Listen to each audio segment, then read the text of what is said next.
Hi viewers, welcome to our channel. ప్రస్తుతం మనతో పాటు ఇమ్మంది రామారావు గారు సీనియర్ జర్నలిస్ట్ ఉన్నారు. వారితో ఒకసారి మాట్లాడదాం. సార్ నమస్కారం. సార్ నమస్తే బాబు. సార్, ఈ మధ్య కాలంలో మన అన్ని కూడా పాన్ ఇండియన్ సినిమాలు అయితే వస్తున్నాయి, లైన్ లో వరుస పెట్టి ఉన్నాయి sir. Upcoming pan Indian films, అందులో అందరూ ఈగర్ గా వెయిట్ చేస్తుంది. ఫస్ట్ వచ్చే సినిమా ఏదైనా ఉందంటే అది ప్రభాస్ గారి ప్రాజెక్ట్ కే కల్కి 2898 ఏడి మూవీ. అయితే ఈ మూవీకి సంబంధించిన టీజర్స్ వరుస పెట్టి రిలీజ్ చేస్తున్నారు. రీసెంట్ గా బుజ్జి అనే ఒక రోల్ ని ఇంట్రడక్షన్ చేస్తూ ఒక టీజర్ రిలీజ్ చేశారు సార్. మరి ఆ టీజర్ చూస్తే మీకు ఎలా అనిపించింది? విజువల్స్ చూస్తే ఇప్పటికైతే అంత పాజిటివ్ రెస్పాన్స్ వచ్చింది, హాలీవుడ్ ని తలదన్నేలా ఉందని కూడా అంటున్నారు. మీ ఒపీనియన్ ఏంటి సార్ టీజర్ పైన? నా ఒపీనియన్ అంటే భారీ సినిమా పెద్దవాళ్ళతో తీస్తున్నప్పుడు టోటల్ సన్నివేశాలన్నీ కూడా హీరోతోనే చేయించాలి. ఒక బుజ్జి అనే ఒక కవర్ క్యారెక్టర్ పెట్టారు అంటే అంటే ఆ కాన్సన్ట్రేషన్ డివియేట్ అవుద్ది. ఫస్ట్ అది మంచి విధానం కాదు. ప్రభాస్ లాంటి భారీ విగ్రహాన్ని పట్టుకొని ఎటువంటి సినిమాలు తీసుకోవచ్చు. అదే ప్రభాస్ని రాజమౌళి ఎలా ఉపయోగించుకున్నాడు, ప్రపంచంలో ఇంత గొప్ప హీరో లేడురా అన్నట్టు ఉపయోగించుకున్నాడు. ప్రపంచ చరిత్రలో తెలుగు సినిమాకు ఒక పెద్దపీట వేశాడు. అలా ఉపయోగించుకోరు. కానీ బుజ్జి అన్న అప్పుడే అది టీజర్ చూసి నేను కొంచెం డిసప్పాయింట్ అయ్యానమాట. ఎందుకంటే ఇప్పుడు సగం ఒక హీరో మీద ఉండి అక్కడి నుంచి బుజ్జి చేసి మనం చూడలేము అసలు. అందువల్ల మరి ఈ బుజ్జి ఎలా ఉపయోగపడుతుందో, ఎలాగ ఉపయోగపడినా సరే పేరు బుజ్జికి వెళ్తుంది కానీ ప్రభాస్కి వెళ్దు. ఇది ఆలోచించాలి. ఒక మహానటి లాంటి సినిమాని తీసినటువంటి నాగ్ అశ్విన్ ఈ సినిమా తీయడంలో తన తెలిసేట్లు ఏవి కనపరచలేదు. ఇప్పుడు ప్రభాస్ దేనికి పనికిరాడు చెప్పండి? అన్ని క్యారెక్టర్లు కూడా అతని మీద రాసుకోవచ్చు. ఎంత గొప్ప యాంబియన్స్, ఎంత గొప్ప వర్ణనైనా సరే ఆయనతో తీసుకోవచ్చు. అలాంటిది ఇక్కడ ప్రభాస్ కల్కి అనే ఒక మంచి పవర్ఫుల్ టైటిల్ అనేసరికి, కల్కి అనేసరికి ఏమవుతుందంటే ఈ యుగంలో దుష్ట శిక్షణ, శిక్ష రక్షణ అంటే ఏమిటి? దుష్టులేమో శిక్షించడానికి, మంచి వారిని రక్షించడానికి. ఇదే కదా కల్కి తాలూకు ఆంతర్యం. చాలు సమాజంలో ఉన్న దుష్టులందరినీ కూడా ఏరి పారేస్తే దానికంటే మంచి కథ అవుతే ఉంది కల్కి టైటిల్ బట్టి. అలా కాకుండా టైటిల్ పెట్టేసి ఆ దుష్టుల్ని శిక్షించడానికో ఎవరిని వచ్చి దానికి బుద్ధి అబ్జెక్ట్స్ మెరీనేం చేస్తున్నట్టు. కనుక ఆ సినిమా మరి ఎలా ఉంటుందో తెలియదు. కానీ అంత భారీ మూల్యం, అంత భారీ ఖర్చు పెట్టి ఇలాంటి సినిమా తీయడం మాత్రం నాకు రవ్వంత నిరాశగానే ఉంది. అశ్విని దత్ లాంటి ప్రొడ్యూసరు మహానటి ఇచ్చినటువంటి ఆ జోష్తో సినిమా తీశారు. కానీ కథల మీద ఎప్పుడు కూర్చునే వాళ్ళు, కథల గురించి బాగా ఆలోచిస్తున్న వాళ్ళు ఎందుకు ఆలోచించలేదో కూడా నాకు తెలియదు. ఇప్పుడు అలాగుంది ఎలాగుంది ఓహో ఆహో అనొచ్చు. కానీ ఈ దేన్ని నమ్ముకొని ఆహా అనమంటావు అని కొంచెం నాలో అసంతృప్తి ఉంది. మరి రేపు సినిమా దగ్గరలో రిలీజ్ అవబోతుంది కదా. ఇప్పుడు మరి బుజ్జి ఏం చేస్తాడో, ఈయన ఏం చేస్తాడో చూద్దాం. చూసి ప్రేక్షకులు ఏ విధంగా ఆకర్షించుకుంటారో చూద్దాం. ఒకవేళ కథ సీరియస్గా ఉన్నట్టయితే దాంట్లో ప్రభాస్ తాలూకు పాత్ర ఉంటుంది. కథని డైవర్ట్ చేసి కొంచెం కామెడీగా మళ్ళిద్దాం అనుకుంటే అక్కడ బుజ్జి క్యారెక్టర్. ఇప్పుడు కారు నడిపిన కాపురం ఉంది, అందరూ హీరో ఏం చేస్తాడు? కారే నడుపుతుంది కాపురం అంతా. అలాగే బుజ్జి సినిమా మరి ఆయన తాలూకు ఏంటంటే ప్రభాస్ని ఎంత గొప్పగా వాళ్ళు ఎలివేట్ చేసుకుంటూ ఫంక్షన్ చేశారో అందులో బుజ్జిని కూడా వాళ్ళు సోషల్ మీడియా ద్వారా అంత ఎలివేట్ చేస్తున్నారు. దీని తాలూకు జయాపజయ అంటే ముందే చెప్పడానికి నాకు అవకాశం లేదు. జయాపజయాలు వచ్చిన తర్వాత చెప్పడమే తప్ప సినిమా చూసి చెప్పాలి, సినిమా చూడకుండా చెప్పడం కాదు. సినిమా చూసి చెప్పాలి కనుక. బట్ ఏమైనా అది ఇక్కడ బుజ్జి టీజర్ మాత్రం నన్ను నిరాశపడుతుంది. అంటే సార్ ఇప్పుడు ఇది ఫ్యూచర్ కి సంబంధించిన సినిమా సార్, ఎప్పుడో ఫ్యూచర్ లో జరిగే సినిమా అని చెప్పేసి వాళ్ళు చెప్తున్నారు. మరి ఆ టైంలో ఇటువంటి బుజ్జి అనే ఒక ఏఐ క్రియేటెడ్ వెహికల్స్ ఉండే ఛాన్స్ ఉంది కదా, దాంట్లో తప్పేముంది? మళ్ళీ ఆ విజువల్స్ అన్ని కూడా చాలా అద్భుతంగానే ఉన్నాయంటున్నారు కదా sir.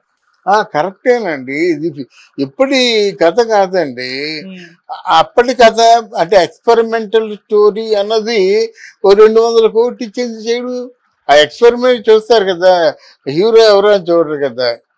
For example experimental story, బుద్ధి అంటే బ్రెయిన్, ఆ బ్రెయిన్ ఎలాగ ఉపయోగించుకోవచ్చో చెప్పే కథ ఇది. కనుక దానికి హీరోతో పని లేదు నా ఉద్దేశంలో. దాన్ని ఎవరైనా సరే అక్కడ మెయిన్ ఎంటర్టైనర్ ఏదంటే అక్కడ బుద్ధి ఎంటర్టైనర్. ఏ హీరో ఉన్నా పర్వాలేదు, కానీ ప్రభాస్ లాంటి హీరోని పెట్టుకొని ఆ కథ ఎంపిక చేసుకోవడం నాకెందుకో నా అనుభవంతో చూస్తే కొంచెం ఆశాజనకంగా లేదు. ఓకే సార్, అలాగే ఇప్పుడు చూస్తున్నాం ఆ ప్రాజెక్ట్ కి, లేకుంటే పుష్ప, దేవరా పెద్ద పెద్ద సినిమాలు రాబోతున్నాయి సార్. భారీ బడ్జెట్ సినిమాలు, దాదాపు 200 కోట్లు 300 కోట్లు వరకు 500 కోట్ల వరకు కూడా ఖర్చు పెడుతున్నారు సినిమాలకి. సో ఇప్పుడు ఇవి పెద్ద సినిమాలుగా అంటున్నాం కదా. మీ అప్పుడు అంటే మీ జనరేషన్ అప్పుడు మీరు కూడా డైరెక్టర్ కాబట్టి ఆ టైంలో పెద్ద సినిమాలు అంటే ఎలా ఉండేవి, వాటిని ఎలా తీసేవారు, ఎంత బడ్జెట్ లో ఉండేవి, అప్పుడుకి ఇప్పటికి మధ్య పోలికలేంటి సార్? బాగా చెప్పారు. అప్పుడు ఆ కాలంలో ఎవరు కూడా నేల మీద సామే చేశారు, ఆకాశంలో గిద్దు సాము చేయలేదు. అందువల్ల వాళ్ళు ప్రొడ్యూసర్ అనేవాడు ఒక సంవత్సరం పాటు ప్రొడ్యూసర్ ఆఫీసు కలకలలాడుతూ ఎంత బాగా ఉండేదంటే కథ మీద కూర్చునేవారు. ఆ కథ పూర్తిగా సంతృప్తికరంగా వచ్చేంత వరకు రోజు కూర్చోవడం, ఆ కథ ఏదో 2-3 లైన్లు దొరికాయంటే ఆ రోజుకి ముగించడం, మళ్ళీ మరుసటి రోజు అలాగుండేది. తర్వాత భారీ చిత్రాలు తీయడానికి ఎవరు ఉబ్బరాట పడేవారు కాదు. ఆ రోజుల్లో నాగేశ్వరరావు గారి మీద లలిత మూవీస్, లలిత శివజ్యోతి ఫిలిమ్స్, ఏ శంకర్ రెడ్డి ఒక సినిమా తీశాడు, సినిమా పేరు రహస్యం. అది అట్టర్ ఫ్లాప్ అయిందన్నమాట. అసలు కలర్లో చూపించాలి అనుకుంటేనే భయం అప్పుడు. ఆ రోజు ఈ ఎక్స్పెరిమెంట్ చేస్తున్నాము, ఈ ఎక్స్పెరిమెంట్ని ప్రేక్షకులు రిసీవ్ చేసుకుంటారని అంత తెలివిగా ఆలోచించేవారు. మాట్లాడితే బిజవాడ ప్రేక్షకులు ఏమనుకుంటున్నారో అది తెలుసుకొని వచ్చేవారు అన్నమాట. అందువల్ల భారీ చిత్రాలు ఏవి కూడా అంత గొప్పగా ఆడినటువంటి పరిస్థితులు కనబడలేదు. తర్వాత ఏం చేశారంటే కొంతకాలం నాగేశ్వరరావు గారు, ఎన్టీ రామారావు గారు తగ్గిన తర్వాత నిర్వీర్యం అయిపోయింది సినిమా ఫీల్డ్. అర్థమైందా? అక్కడ తమిళనాడులో కూడా ఎంజీఆర్, శివాజీ గణేశన్ తగ్గిన తర్వాత అక్కడ నిర్వీర్యం అయిపోయింది అన్నమాట. అంటే అంత హుషారు లేదు, అంత జోష్ లేదు అన్నమాట. ఇక్కడ కూడా అంత హుషారు లేదు, అంత జోష్ లేదు. అప్పుడు ప్రవేశించారండి ఇక్కడ దాసరి నారాయణరావు, అక్కడ బాలచందర్. ఈయన క్రియేటరే, ఆయన క్రియేటరే. అంటే సినిమాని తక్కువలో తీయడం ఎలాగా, ప్రజల్లో పేరు తెచ్చుకోవడం ఎలాగా, ఆర్టిస్టులు మాత్రమే ప్రజల మనసులో స్థిరంగా ఉండేవారు. డైరెక్ట్ ఎవరో చెప్పంటే ఎవరు చెప్పేవారు కదా, మా బోటి వాళ్ళు తప్ప. తర్వాత డైరెక్టర్ ఎవరు అని చెప్పుకునే పరిస్థితితో తాత మనోడు చిత్రం వచ్చింది. అక్కడ బాలచంద్ర చిత్రాలు కూడా చాలా వచ్చాయన్నమాట. చిన్నాలతో తీసేసి పెద్ద హిట్. మరి వాళ్ళ శిష్యులే కదా, ఎవరు మన రజనీకాంత్, కమల్ హాసన్. మరి వీళ్ళ శిష్యులు మురళీమోహన్, కృష్ణరాజు కూడా లైఫ్ ఈయన ఇచ్చాడు. తర్వాత మోహన్ బాబు, వీళ్ళందరూ ఉన్నారు. వీళ్ళు మోహన్ బాబు విలన్ అయ్యాడు, తర్వాత హీరో అయ్యాడు, పెద్ద చిత్రాలు చేశారన్నమాట. తర్వాత బాలచంద్రుడు, తర్వాత భారతీరాజ, తర్వాత ఏమో ఆయన ఎవరు భాగ్యరాజ, తర్వాత ఇంకొకరు ఉన్నారండి,